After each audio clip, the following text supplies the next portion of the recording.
One of the good things about show and tell math is that I get more attention from my teacher, and because of that it helps me know where I need help or where I am good.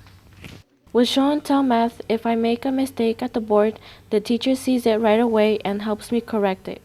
When I first discussed using this method with the teachers in our own classes, they of course had some concerns. The major concern was classroom management. What do the students do in the class while other students are up presenting at the board?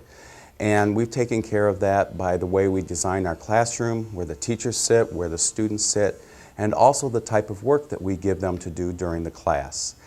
And if a student's misbehaving, we simply put their concept form on the bottom of the pile, and they're at the end of the line to present concepts in that class. And so they need to be better behaved in order to present their concepts.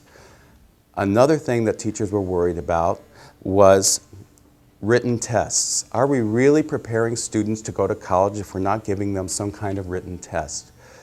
Everything we do at the board with the students and asking them to show us their work is the same thing we would ask them to do on a written test.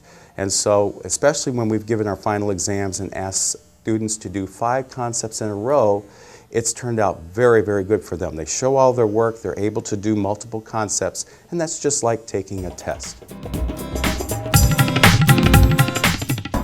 At first I felt nervous, but now I feel confident. Yeah, there is more pressure because when you go up to the board and you get it wrong, you feel kind of stupid. We have seen tremendous progress in the students by using this method.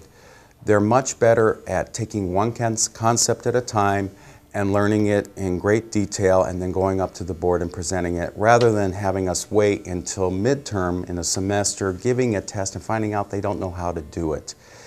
The other thing that I like is when they get up to the board and they present a concept, we give them immediate feedback, and we can also give them a little pat on the back for doing a great job, and that helps them move to the next concept and to keep going. The success and the statistics for this method speak for themselves, but we believe across the country the success rate for Algebra 1 students is about 40 to 50%.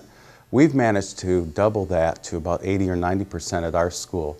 And the proof of that is when we have our students take final exams, the success rate is about 90%, and we've been so thrilled with that. We've created a couple different forms to use with our students. One is the concept form that students fill out when they're ready to present a concept up at the board. And if they pass the concept, we attach the homework to that. And then we have a hanging file that we've created for them that's kept in the classroom. Also, we've created a special progress report that we send every 6 weeks to the parents, and we keep a copy of that in the student's file as well. One of the concerns that our teachers had at our school was, if we use this method, how are we going to prepare students for the state standardized tests? Well, what we did is we've created a camp where it's an all-day long session for students, usually several days before our state tests, where they learn standardized test taking strategies with paper and pencil. It's important for the teacher to arrange the room properly when using this method. The teacher needs to be able to watch the presentations up at the board, but they also need to be able to keep an eye on what's going on in the rest of the class.